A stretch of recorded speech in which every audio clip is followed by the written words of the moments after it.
ಆತ್ಮೀಯ ಸ್ಪರ್ಧಾರ್ಥಿಗಳೇ ಹಾಗೂ ವಿದ್ಯಾರ್ಥಿಗಳೇ, ಮತ್ತೆ ಎಂದಿನಂತೆ ಸಮಾಜ ವಿಜ್ಞಾನ ತರಗತಿಯನ್ನು ಪ್ರಾರಂಭ ಮಾಡ್ತಾ ಇದ್ದೇನೆ. ಸೊ ಇವತ್ತು ಬಹಳ ಮುಖ್ಯವಾಗಿರ್ತಕ್ಕಂಥ ಅಂಶ ಯಾವುದು ಅಂತ ಕೇಳಿದ್ರೆ, ಭಾರತ ನಮ್ಮ ಹೆಮ್ಮೆ ಅನ್ನುವಂಥ ಒಂದು ಟಾಪಿಕ್ ಅನ್ನು ತೆಗೆದುಕೊಂಡು ನಾನು ಬಂದಿದ್ದೇನೆ. ಸೊ ಹಾಗಾಗಿ ಭಾರತ ನಮಗೆ ಏಕೆ, ಹೇಗೆ, ಯಾವ ರೀತಿ ಹೆಮ್ಮೆ ಪ್ರೌಢಿಮೆ ಆಗ್ತದೆ ಅಂತೇಳಿ ನಾವು ನೋಡಬೇಕಾದ ಅಗತ್ಯತೆ ಐತಿ. ಸೊ ಹಾಗಾಗಿ ಇವತ್ತಿನ ಈ ಪಾಠದ ಒಂದು ಬಹಳ ಮುಖ್ಯವಾದ ಒಂದು ಅಂಶ ಏನು ಅಂತ ಕೇಳಿದ್ರೆ, ಇವತ್ತು ಭಾರತದ ಪ್ರಾಚೀನತೆ ಹೇಗಿತ್ತು ಭಾರತ ಅಂತೇಳಿ ನಾವು ಇವತ್ತು ಅಭ್ಯಾಸ ಮಾಡಬೇಕಾದ ಅಗತ್ಯತೆ ಐತಿ. ಹಾಗಾಗಿ ಯಾವ ರೀತಿ ಗ್ರಾಮಗಳು, ರಾಜ್ಯಗಳು, ರಾಜ್ಯದಿಂದ ಜನಪದಗಳು, ಜನಪದದಿಂದ ಮಹಾಜನಪದಗಳು ಹೇಗೆ ಹುಟ್ಕೊಂಡು, ಸೊ ಅದರಿಂದ ಒಂದು ಆಡಳಿತ ವರ್ಗ ಹೇಗೆ ಸೃಷ್ಟಿಯಾಯಿತು, ಇದ್ರ ಬಗ್ಗೆ ಒಂದಷ್ಟು ಅಂಶಗಳು ಉಳ್ಳಂತೆ ನಾನು ಮಾತನಾಡ್ತಿದ್ದೇನೆ. ಸೊ ಹಾಗಾಗಿ ಈ ವಿಚಾರಗಳನ್ನು ತೆಗೆದುಕೊಂಡು ಮಾತನಾಡಿದಾಗ, ಇಲ್ಲಿ ಮಾನವ ಅಲೆಮಾರಿ ಜೀವನ ತೊರೆದು ನೆಲೆ ನಿಂತ ಅಂತ.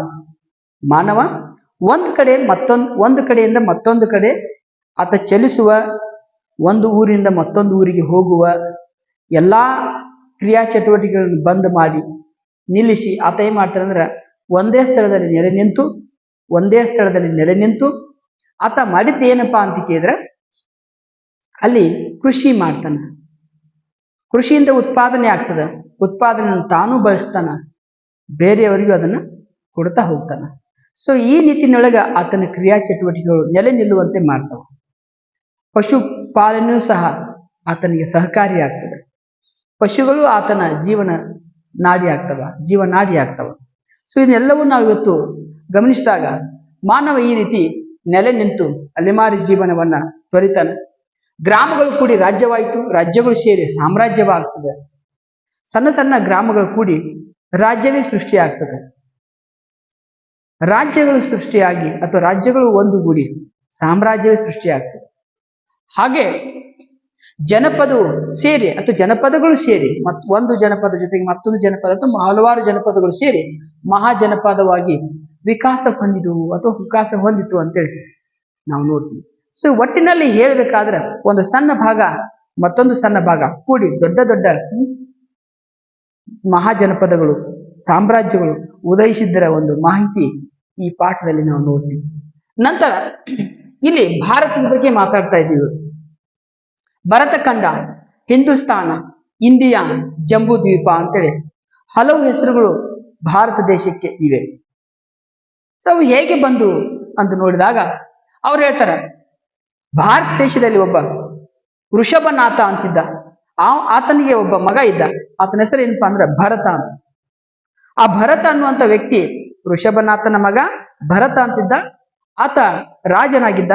ಆ ರಾಜ ಈ ಭಾರತ ಅಥವಾ ಭರತ ಭೂಮಿಯನ್ನ ಆಳಿದಂತ ಮೊದಲ ದೊರೆಯಾಗಿದ್ದಾನೆ. ಸೊ ಹೀಗಾಗಿ ಈ ಭೂಪ್ರದೇಶವನ್ನ ಭರತ ಖಂಡ ಅಂತೇಳಿ ನಾವು ಕರಿತೀವಿ. ಅಂದ್ರೆ ಭರತ ಈ ಭೂಮಿಯನ್ನ ಆಳಿದ ಅನ್ನೋ ಉದ್ದೇಶಕ್ಕಾಗಿ ಇದಕ್ಕೆ ಭರತ ಖಂಡ ಅಂತೇಳಿ ನಾವು ಕರಿತೀವಿ ಅಂತೇಳಿ ನೋಡ್ತೀವಿ. ಆಮೇಲೆ ಪರ್ಷಿಯನ್ನರು 3000 ವರ್ಷದ ಹಿಂದೆ ಸಿಂಧು ನದಿ ಜನರನ್ನ ಹಿಂದೂ ಎಂದು ಕರೀತಾರೆ. ಈಗ ನೀವು ಕೇಳಿರ್ತೀರಿ, ಭಾರತದ ವಾಯು ಭಾಗ ಇರತಕ್ಕಂತಹ ಸಿಂಧು ನದಿ ಬಗ್ಗೆ ಕೇಳಿರ್ತೀರಿ ನೀವು. ಹರಪ್ಪ ನಾಗರಿಕತೆ, ಸಿಂಧು ನಾಗರಿಕತೆ ಹೆಸರು ಕೇಳ್ತೀರಿ. ಸಿಂಧು ಸರಸ್ವತಿ ನಾಗರಿಕತೆ ಅಂತ ಕೇಳಿದ್ರೆ, ಆ ಸಿಂಧು ನದಿಯ ಅಕ್ಕಪಕ್ಕದಲ್ಲಿರ್ತಕ್ಕಂಥ ಜನರನ್ನ ಈ ಪರ್ಷಿಯನ್ನರು ಏನ್ ಮಾಡ್ತಾರ ಅಂತಂದ್ರೆ, ಒಂದ್ಸತಿ ಬಂದು ಈ ಸಿಂಧು ನದಿ ದಂಡೆಗೆ ಅಥವಾ ಅಕ್ಕಪಕ್ಕದಲ್ಲಿ ವಾಸ ಮಾಡುವಂತ ಜನರನ್ನ, ಭಾರತೀಯರನ್ನ ಹಿಂದೂಗಳು ಅಂತ ಕರೀತಾರೆ. ಹೆಂಗ್ ಕರೀತಾರೆ? ಹಿಂದೂ ಅಂತ ಕರೀತಾರೆ. ಹಿಂದೂ ಜನಾಂಗ ಅಂತ ಕರೀತಾರೆ. ಏನೋ ಅವ್ರ ವಿಚಾರದಲ್ಲಿ ದೋಷವೋ ಅವ್ರಿಗೆ ಅನಿಸಿದ್ದೋ ಗೊತ್ತಿಲ್ಲ, ಬಟ್ ಹಿಂದೂ ಅಂತ ಕರೀತಾರೆ. ಆ ಹಿಂದೂ ಅನ್ನೋ ಉದ್ದೇಶಕ್ಕಾಗಿ ನಮಗೆಲ್ಲ ಹಿಂದೂಗಳು ಅಂತ ಕರೀತಾರೆ ಅಷ್ಟೇ. ಮತ್ತಿನ್ನೇನು ಇದಕ್ಕೆ ವಿಶೇಷವಾದ್ದೇನು ಇಲ್ಲ ಅಂತೇಳಿ ನೋಡ್ಬೋದು. ಆಮೇಲೆ ಗ್ರೀಕರು ಒಂದ್ಸತಿ ಬರ್ತಾರ. ಹಿಂದೂ ಪದವನ್ನ ಅವ್ರು ಹಿಂದೂ ಅನ್ನಕ್ ಬರ್ಲಿಲ್ಲ ಅನ್ಸತ್ತ. ಹಾಗಾಗಿ ಅವ್ರು ಇಂಡಸ್ ಅಂದ್ರು. ಅವ್ರೇನಂದ್ರು? ಇಂಡಸ್ ಅಂದ್ರು. ನಂತರ ಅದೇ ಇಂಡಸ್ಗೆ ಅವ್ರು ಇಂಡು ಅಂದ್ರು. ನೋಡ್ರಿ, ಇಂಡಸ್ ಅಂತಾರ ಮತ್ ಇಂಡು ಅಂತ. ಹಿಂದೂ ಅನ್ನಕ್ಕೆ ಬರಲೇ ಇಲ್ಲ ಅವ್ರಿಗೆ. ಪರ್ಷಿಯನರು ಬಳಸಿದಂತ ಹಿಂದೂ ಅನ್ನೋ ಪದ ಅವ್ರಿಗೆ ಬರಲೇ ಇಲ್ಲ. ಮತ್ತೆ ಯಾವ್ದು ಬಂತು ಅಂತ ಕೇಳಿದ್ರೆ ಆ ಹಿಂದೂ ಅನ್ನೋ ಪದಕ್ಕೆ ಅವರ ಗ್ರೀಕರು ಇಂಡಸ್ ಅಂದ್ರು ಮತ್ತೆ ಇಂಡು ಅಂದ್ರು. ಈ ರೀತಿ ಪದಗಳನ್ನು ಬಳಸ್ತಾ ಇದೊಂದು ಬದಲಾವಣೆಯ ವಿಷಯಗಳನ್ನು ನೋಡ್ಬೋದು. ಈ ರೀತಿ ಬದಲಾಯಿಸಿಕೊಂಡ್ರು, ಬದಲಾವಣೆ ಆಯ್ತು ಅಂತೇಳಿ ನಾವು ಗಮನಿಸ್ತೀವಿ. ಪುಸ್ತಕೀಯ ಭಾಷೆಯಲ್ಲಿ ನೋಡಿದಾಗ, ಪುಸ್ತಕದಲ್ಲಿ ನೋಡಿದ್ರೆ ಈ ರೀತಿ ವ್ಯತ್ಯಾಸಗಳಾಗ್ಯಾವ. ಇದೇ ಪರ್ಷಿಯನ್ನರು ಹಿಂದೂಸ್ತಾನ್ ನೋಡ್ರಿ, ಈ ಪರ್ಷಿಯನರೇ ಈ ಭೂ ಪ್ರದೇಶವನ್ನು ಹಿಂದೂಸ್ತಾನ್ ಅಂತ ಕರೀತಾರೆ. ಏನ್ ಕರಿತಾರೆ? ಹಿಂದೂಗಳ ದಾರ ನಿರ್ದೇಶಕ್ಕಾಗಿ ಹಿಂದೂಸ್ತಾನ್ ಆಯ್ತು, ಹೌದಾ? ಮತ್ತೆ ಇಲ್ಲಿ ಹಿಂದೂಗಳ ದಾರ ನಿರ್ದೇಶಕ್ಕಾಗಿ ಹಿಂದೂಗಳ ಒಂದು ಧರ್ಮ ಯಾವ್ದು ಅಂತ ಹೇಳಿದ್ರೆ ಹಿಂದೂ ಧರ್ಮ ಅಂತ. ಎಂತ ಧರ್ಮ ಹೇಳ್ರಿ? ಹಿಂದೂ ರಿಲಿಜಿಯನ್, ಹಿಂದೂ ಧರ್ಮ ಅಂತ ಆಯ್ತು. ನಂತರ ಈ ರೀತಿ ಪರ್ಷಿಯನರೇ ನಮಗೆ ಹಿಂದೂಸ್ತಾನ್ ಮತ್ತು ಹಿಂದೂ ಧರ್ಮ ಅಂತೇಳಿ ನಮಗ ಇಟ್ಟಿದ್, ಅವ್ರ ನಾಮಕರಣ ಮಾಡಿದ್ದ ಹೆಸರು ಹೇಳಿದ್ದ, ಇವರೇ ನಮಗೆ ಈ ರೀತಿ ಮಾಡ್ತಾರೆ ಅಂತ. ನಂತರ ಪಾಶ್ಚಿಮಾತ್ಯರುಗಳಿಗೆ ಆಂಗ್ಲ ಪ್ರಭಾವದಿಂದ, ಈಗೇನು ಯುರೋಪಿಯನರ್ ಅಂತಿದಾರಲ್ಲ, ಪಾಶ್ಚಿಮಾತ್ಯರ ಯುರೋಪಿಯನ್, ಇವರುಗಳಿಗೆ ಆಂಗ್ಲರ ಪ್ರಭಾವದಿಂದ ಏನಾಯ್ತಪ್ಪ ಅಂದ್ರೆ ಇಂಡಿಯಾ, ಹಿಂದೂ ಧರ್ಮ, ಹಿಂದೂಯಿಸಂ ಆಯ್ತು. ಅಂದ್ರ ಈ ಆಂಗ್ಲರದಿದ್ರಲ್ಲ, ಇವರು ಆಂಗ್ಲ ಭಾಷೆ ಮಾತನಾಡುವಂತ. ಸೊ ಹಾಗಾಗಿ ಈ ಪಾಶ್ಚಿಮಾತ್ಯರಿಗೆಲ್ಲ ಏನಾಯ್ತಂದ್ರ ಈ ಆಂಗ್ಲರ ಪ್ರಭಾವದಿಂದ, ಆಂಗ್ಲರ್ ಏನ್ ಭಾಷೆ ಹಿಂದೂ ಧರ್ಮ ಅಂತ ಏನ್ ಇದ್ರ ಅದಕ್ಕ ಹಿಂದೂಯಿಸಂ ಅಂತ ಹಚ್ಚಿರು. ಆಮೇಲೆ ಇಂಡಿಯಾ ಅಂತ ಕರೆದ್ರು ಆಂಗ್ಲರು, ಹೌದಾ? ಸೊ ಇದ್ರ ಪರಿಣಾಮದಿಂದ ಇವತ್ತು ನಾವು ಭಾರತ ಅನ್ನುವಂಥ ಒಂದು ಆಲ್ಟರ್ನೇಟಿವ್ ಪದ ಯಾವ್ದಂತಾರೆ ಇಂಡಿಯಾ ಅನ್ನುವಂಥ ಪರಿಸ್ಥಿತಿ ನಿರ್ಮಾಣ ಆಯ್ತು ಅಷ್ಟೆ. ಅದಕ್ಕೆ ಮೂಲತಃ ಇಂಡಿಯಾ ಅಂದ್ರೆ ಬೇರೆನ ಕರೆದಿದ್ದೆಲ್ಲ ಇಟ್ಟುಕೊಂಡಿದ್ದು.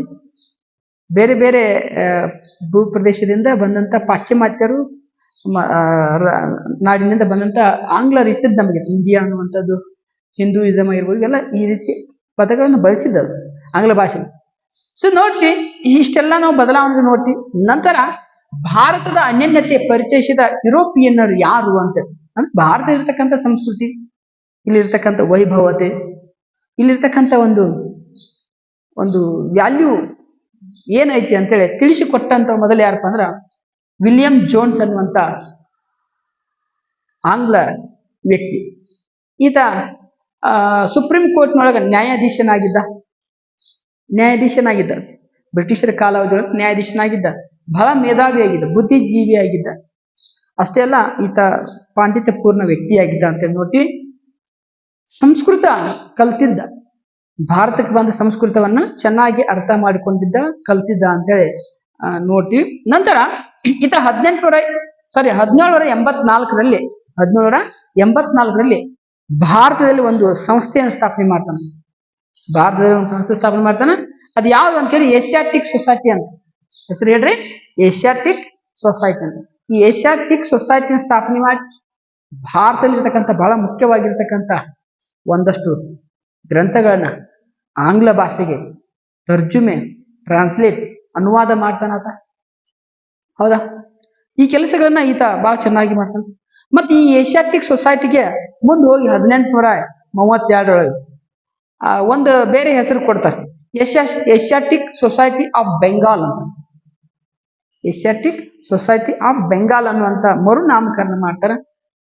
ಸೊ ಹಾಗಾಗಿ ಈತ ಮಾಡಿದ ಬಹಳ ಮುಖ್ಯವಾಗಿರ್ತಕ್ಕಂಥ ಏನಪ್ಪಾ ಅಂದ್ರೆ ಭಗವದ್ಗೀತೆ ಮತ್ತು ಶಾಕುಂತಲ. ಇದು ಹಿಂದೂ ಧರ್ಮದಲ್ಲಿ ಇರ್ತಕ್ಕಂಥ ಬಹಳ ಮುಖ್ಯವಾದಂಥ ಗ್ರಂಥ ಭಗವದ್ಗೀತೆ, ನಮ್ಮ ಧರ್ಮ ಗ್ರಂಥ ಅಂತ ಕರೀತಾರೆ ಅದನ್ನ.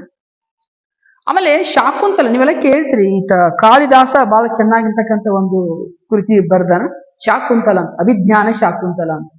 ಸೊ ಈ ಕೃತಿ ಮತ್ತು ಭಗವದ್ಗೀತೆಯನ್ನ ಆಂಗ್ಲ ಭಾಷೆಗೆ ತರ್ಜುಮೆ ಮಾಡುವಂತ ಕೆಲಸ, ಅನುವಾದ ಮಾಡುವಂತ ಕೆಲಸ ಈ ವಿಲಿಯಂ ಜೋನ್ಸ್ ಅನ್ನುವಂತ ಒಬ್ಬ ಮೇಧಾವಿ, ಇಂಗ್ಲಿಷ್ ಮೇಧಾವಿ ಈ ಕೆಲಸ ಮಾಡ್ತಾನೆ, ಹೌದಾ?